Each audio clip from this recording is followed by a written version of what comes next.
60 years ago, Earth was attacked. We won the war, but they destroyed half the planet. Everyone's been evacuated. With a mop-up crew. This is Mission Control. Are you an effective team? We are an effective team. I'll buy you two a round of drinks when you get up here. 2 more weeks, Jack, and we can finally leave and join the others. Don't take any chances.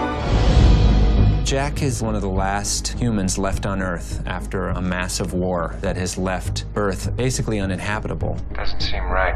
We won the war. Now we have to leave. He's a futuristic blue-collar guy, basically. He fixes drones. He's fascinated with the relics of the past, the Yankees cap, which he finds. When he finds the structures of old Earth, there's a connection to it that he can't quite explain. Every day he goes down to Earth to do this job while trying to not get killed by the enemy. It's very dangerous whenever Jack's on the surface because he's always vulnerable to an ambush.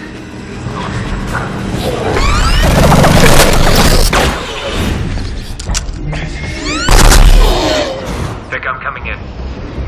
Jack and Vika are partners. She's his communication officer. Systems are green. You're cleared. Be careful out there. Always am. No, you're not. You're right. Gotta work on that. They've been stationed here together, just the two of them, for the past 5 years. One day, a spacecraft impacts near Jack's location. Drones are mobile. Keep your tech out of there. They are human. Jack, command wants you to stand down. The drones will handle this. That's a negative, Tower. They're firing on survivors. Jack is trying to figure out what is happening here. This is insubordinate behavior. And in the wreckage, he finds this woman. Jack. How do you know my name? I've been watching you, Jack. It's time to learn the truth. You need to know what happened. Everything that he knows becomes inverted. What have you done? Can't protect you. Are you still an effective team? No, we are not an effective team. The people you work for lied to you. Jack knows he has to fight. Literally, the world is at stake. In this war, You don't have to die. They don't have to die. It's time to come home. I'm not gonna do that. It's epic. It's just an epic story. I want mankind to survive. This is the only way.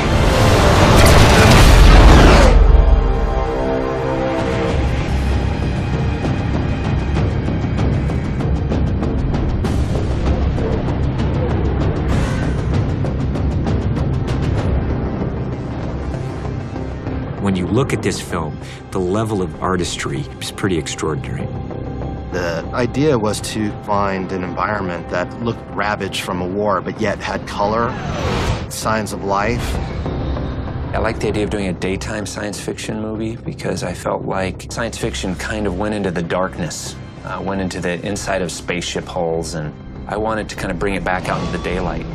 All right, tech's coming online in 30 seconds. Relaying coordinates now. Confirm visual. Joe Kosinski truly is a visionary filmmaker. He's a world creator. The two words that I had from the very beginning of the project was a beautiful desolation. It's almost primordial Earth. Feels like Earth the way it maybe looked 1,000,000 years ago. It has a haunting beauty to it. But against that rugged landscape, I wanted to bring a very clean, forward-looking technology. This is Jack Harper. I'm good to go. As an architect, Joe imagines things that are wild. The Sky Tower is a home built at 3,000 feet above the ground. Sound speed. Mark. And action. The Sky Tower is a home built at 3,000 feet above the ground.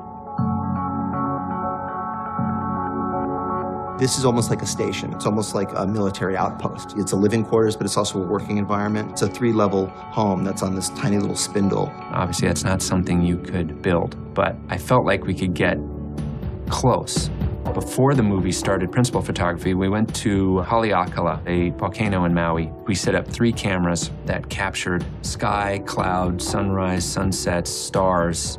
Then we took that footage and we front projected it on a massive screen that surrounded the set.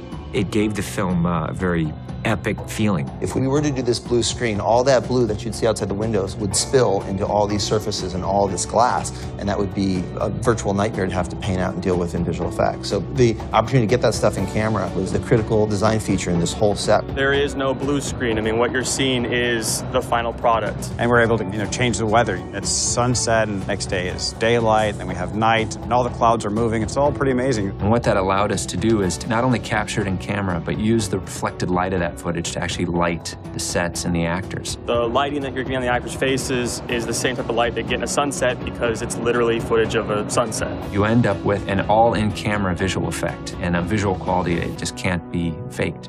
And the actors really enjoy it too because they're actually in a place that has clouds surrounding them.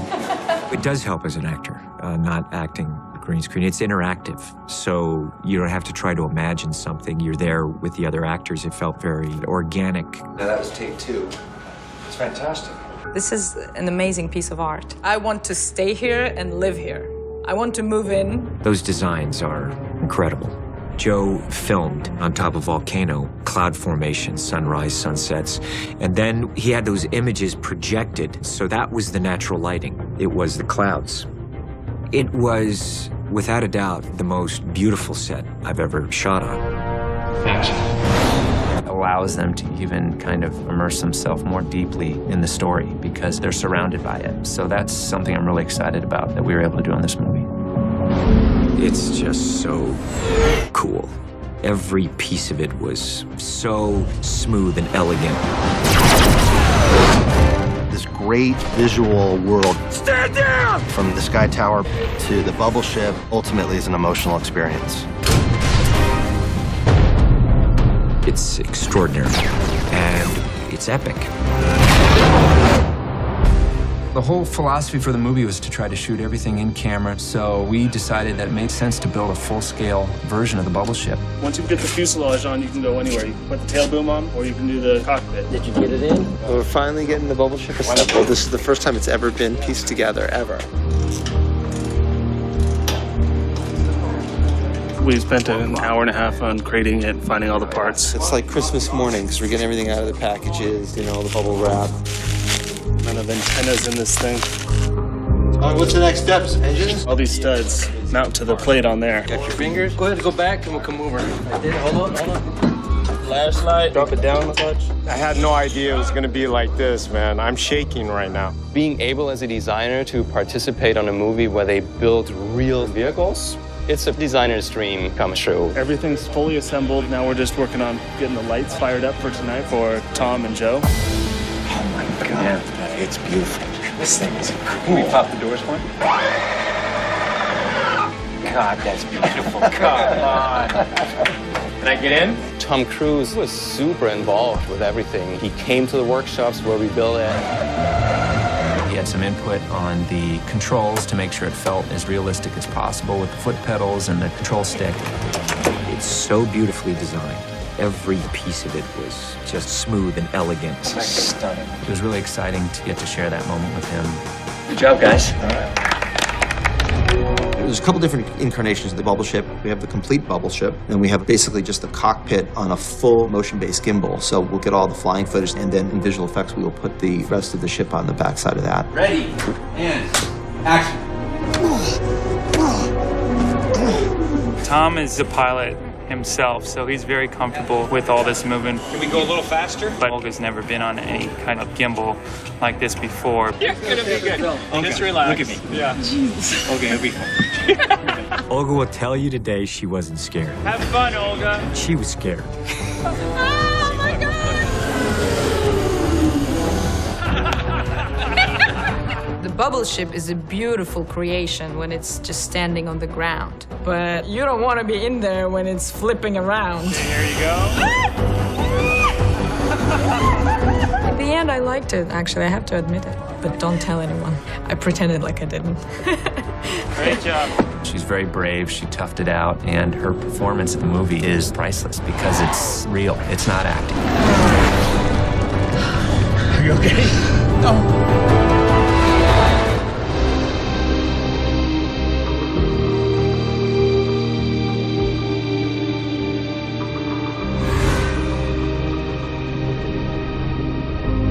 I was listening to M83 when I wrote the story, so to be able to bring him on the actual film was a real thrill.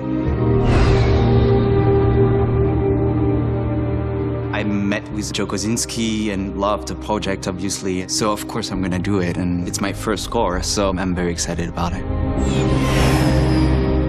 Anthony's music is cutting edge, but it's also very emotional, and it felt like a good fit.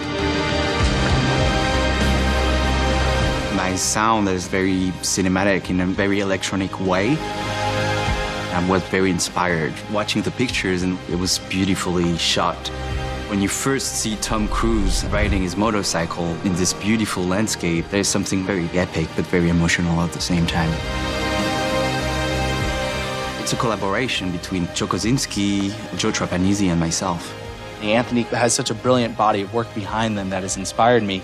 So to learn from him, as he's learning from me about film scoring, it really is a dream come true.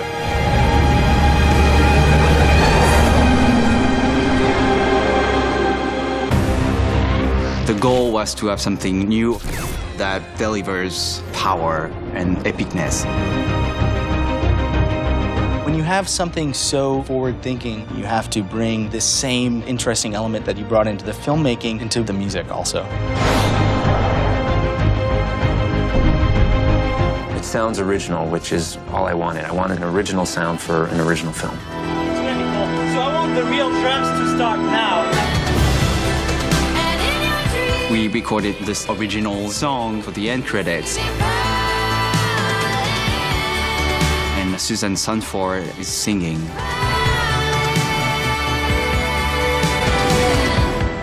She's so powerful, and there's something majestic about her voice. I'll sit here in the shadow. She's one of a kind, I think. Working on this film was an amazing experience.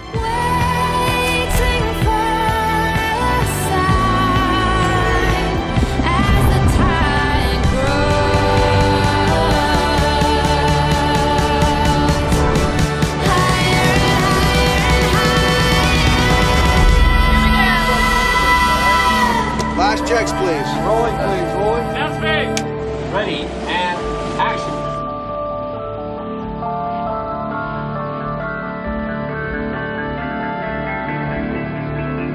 This is our first day shooting in Iceland. It's been an adventurous one. We did some aerial work yesterday, which was exciting, but today we embarked on the first of what we hope is a couple weeks of very good filming here. I couldn't wait to go to Iceland. I've never been there, first of all. Just absolutely stunning. It's just so fast, and it just seems to go on forever. And Joe's eye and how he shot it is just extraordinary. Yeah, that's nice. Action. The landscape looks like really no other place on Earth. It's a volcanic island, black sands, no trees. There's a beauty in the desolation there, and that seemed to kind of fit the aesthetic I wanted for Oblivion. We were there when it was daylight for 24 hours. Right now, it's 9 o'clock at night, which I know the picture doesn't suggest it is, but it is 9 o'clock at night. You get what we call magic hour, which is where the sun's low in the sky. You get this beautiful light, and it lasts 7 or 8 hours. And from the filmmaker's point of view, it's an amazing opportunity to just get this beautiful light for hours on end. Nailed it. There's just so many wonderful geothermal spots everywhere. You're just driving down the road and you come across a geyser or a natural crater. We're in the very north of Iceland in an amazing crater. And the crater is going to stand in ultimately for what will be a stadium. I'm coming in hot. Our character Jack arrives here to fix a broken drone that's been downed in some battle. Tech 49, Jack Harper. You know, I read about this game. It was played right here. Visual effects will put in the remainders of broken billboards and stadium seating. And he leaps out of the pack. Touchdown! You'll get the sense that we're inside something that used to be pretty amazing. It's very unique. I haven't seen anything like this before.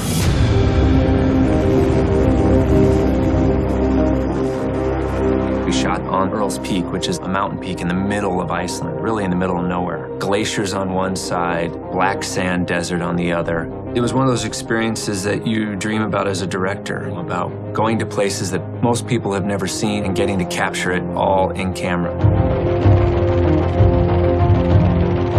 Today is day 71 here in lovely Iceland.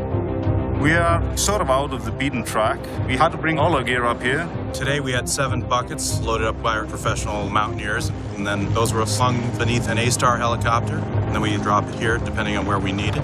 Basically, all the people have to be flown in. We got helipads down here. Bring everybody up in the Coast Guard helicopter. The Icelandic Coast Guard's helped us out a lot today, so we're happy for that.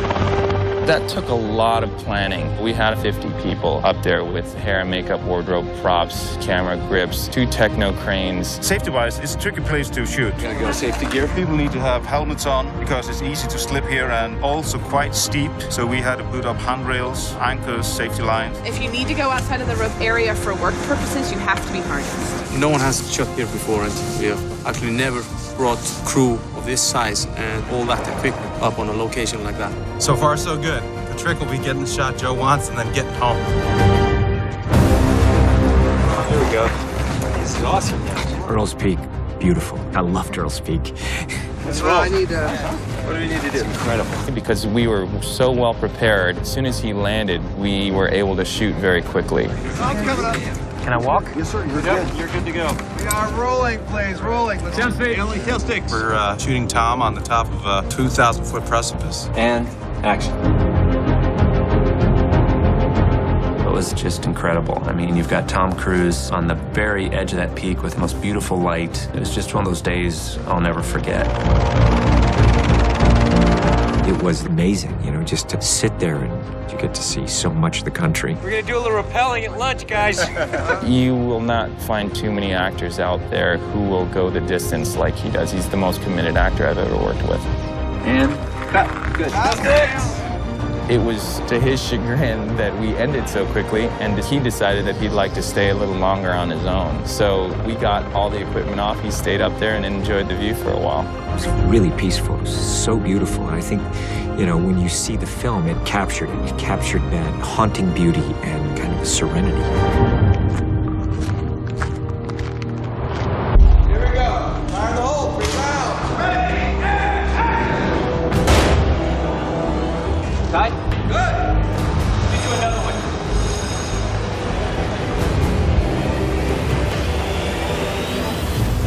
We built the full Rose reading room of the New York Public Library for that sequence at the beginning of the movie. I'm set. So we get to see Tom rappel into that space. He gets involved with a little bit of trouble down there, so we have some really cool stunts. The library turns out to be a trap. It's a big action sequence that plays out in there. 3, 2, 1, fall! This production, as far as the action is concerned, has been loaded up front. Here we go. Action!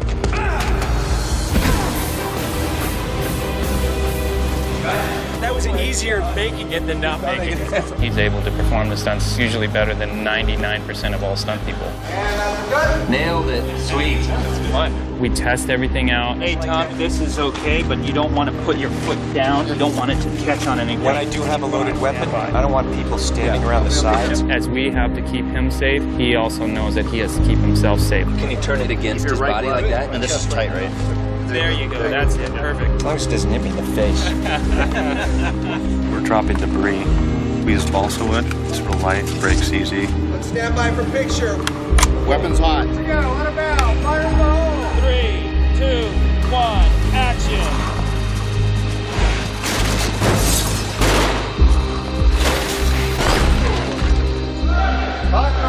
Cut. It's been stunt after stunt, which is normal for a Tom Cruise film.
Pig.